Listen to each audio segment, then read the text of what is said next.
નમસ્કાર મિત્રો, સ્વાગત છે તમારું આજના એક નવા વિડીયોમાં। આજે આપણે વાત કરીશું કે ડીએનએ ટેસ્ટ એટલે તે કેવી રીતે ટેસ્ટ કરાય છે। તો એ પહેલાં જે મિત્રો ચેનલ પર નવા છે તેમને ખાસ નમ્ર વિનંતી કે વિડીયોને લાઈક, શેર અને ચેનલને સબસ્ક્રાઈબ કરવાનું ભૂલશો નહીં। તો ચાલો શરૂ કરીએ આજનો ખાસ મહત્વપૂર્ણ સ્ટોરી વિડીયો। મૃતકોના શરીરમાંથી હાડકાં અને દાંત અથવા પેશીઓના નમૂના લેવામાં આવે છે। આ નમૂનાઓ તેમના માતા-પિતા, બાળકો અથવા ભાઈ બહેન જેવા સંબંધીઓના લોહી અથવા લાળના નમૂનાઓ સાથે મેચ કરવામાં આવે છે। ડીએનએ ટેસ્ટ એટલે શું? ડીએનએ ટેસ્ટ એટલે કે ડીઓક્સિરીબોન્યુક્લિક એસિડ ટેસ્ટ એ એક વૈજ્ઞાનિક ટેકનિકલ છે જે વ્યક્તિની આનુવંશિક રચનાની તપાસ કરીને તેની ઓળખ કરે છે। વિશ્વના દરેક વ્યક્તિનો ડીએનએ અલગ હોય છે અને તે કોષોના ન્યુક્લિયસમાં જોવા મળે છે। આ ટેકનિક ખાસ કરીને ત્યારે ઉપયોગી થાય છે જ્યારે મૃતદેહોને ઓળખવામાં ખૂબ મુશ્કેલ હોય છે। અમદાવાદ વિમાન દુર્ઘટનામાં મૃતદેહો ગંભીર રીતે બળી ગયા છે, જેને કારણે ડીએનએ પરીક્ષણ ઓળખનું મુખ્ય કારણ બની ગયું છે। ડીએનએ એક પાતળા તાર જેવું હોય છે જેના પર કેટલાક કોડિંગ હોય છે, અક્ષરો લખેલા હોય છે। આમાંથી એક અક્ષર માતાનો છે અને એક પિતાનો છે, તેથી ડીએનએ પરીક્ષણમાં તેમને મેચ કરવામાં આવે છે।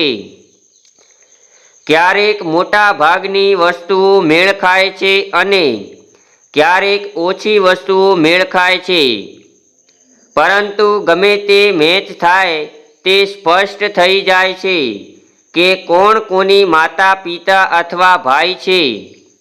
ડીએનએ પરીક્ષણ જીવંત વ્યક્તિના લોહી અને મૃત વ્યક્તિના કોઈપણ શરીરના પેશીઓમાંથી કરવામાં આવે છે। ડીએનએ ટેસ્ટ કેવી રીતે કરવામાં આવે છે? ડીએનએ પરીક્ષણ એક મુશ્કેલ પણ છે વ્યવસ્થિત પ્રક્રિયા છે। તે અનેક તબક્કામાં હાથ ધરવામાં આવે છે। ડીએનએ પરીક્ષણ માટે પહેલા નમૂના લેવામાં આવે છે।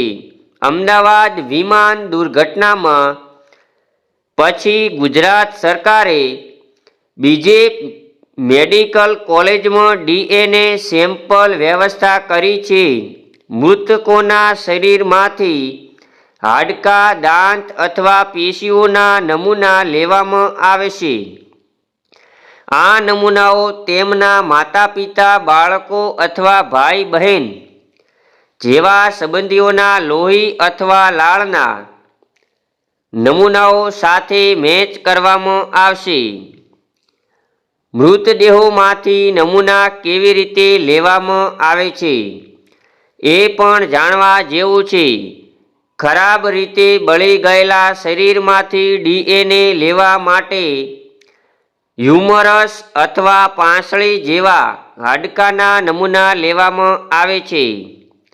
આ ઉપરાંત દાંત અથવા બાકીના પેશીઓ પણ ખૂબ જ ઉપયોગી છે। હાડકાં અને દાંત વધુ મહત્વપૂર્ણ છે કારણ કે ઊંચા તાપમાને પણ તેમાં ડીએનએ સચવાય છે। ત્યાર પછી પરિવારજનોના સેમ્પલ લેવામાં આવે છે। ત્યારબાદ સંબંધીઓ પાસેથી લોહી, લાળ અથવા ગાલના કોષો, બકલ સ્લેબ લેવામાં આવે છે। આ નમૂનાઓનો ઉપયોગ મૃતકોના ડીએનએ સાથે મેચ કરવા માટે કરવામાં આવે છે। ત્યાર પછી સેમ્પલની સફાઈ અને તૈયારી કરવામાં આવે છે.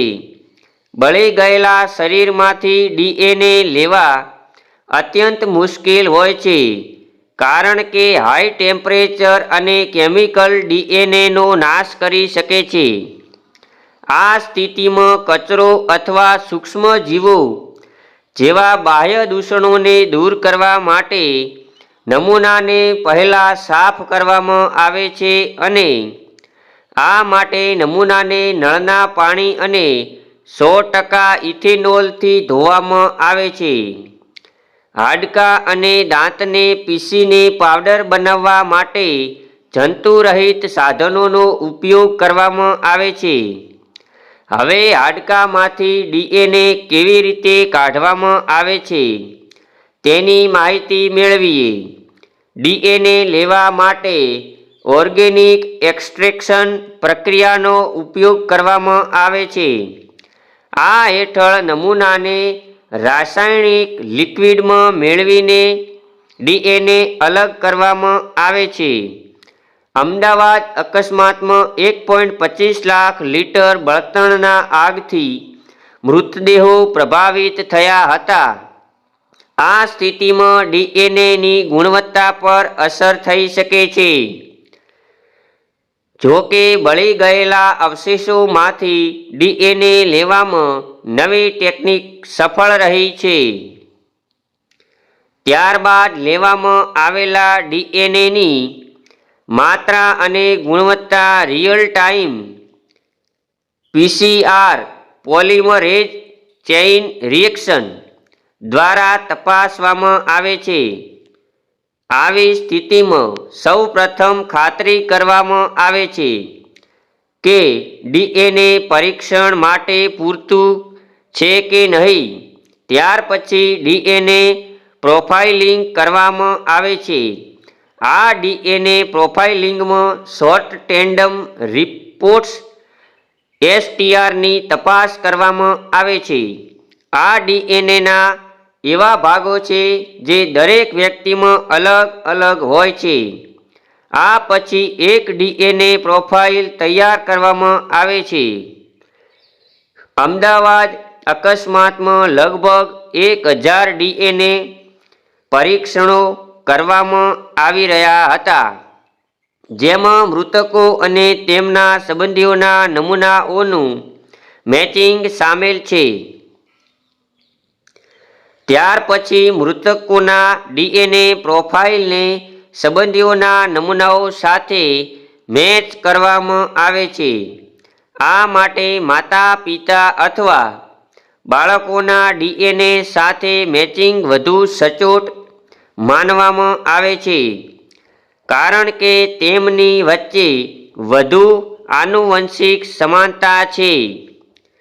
જો તપાસ અમદાવાદ વિમાન દુર્ઘટના જેવા અકસ્માત હેઠળ કરવામાં આવી રહી હોય તો ડીએનએ પરીક્ષણની આ પ્રક્રિયામાં ઘણા દિવસો લાગી શકે છે.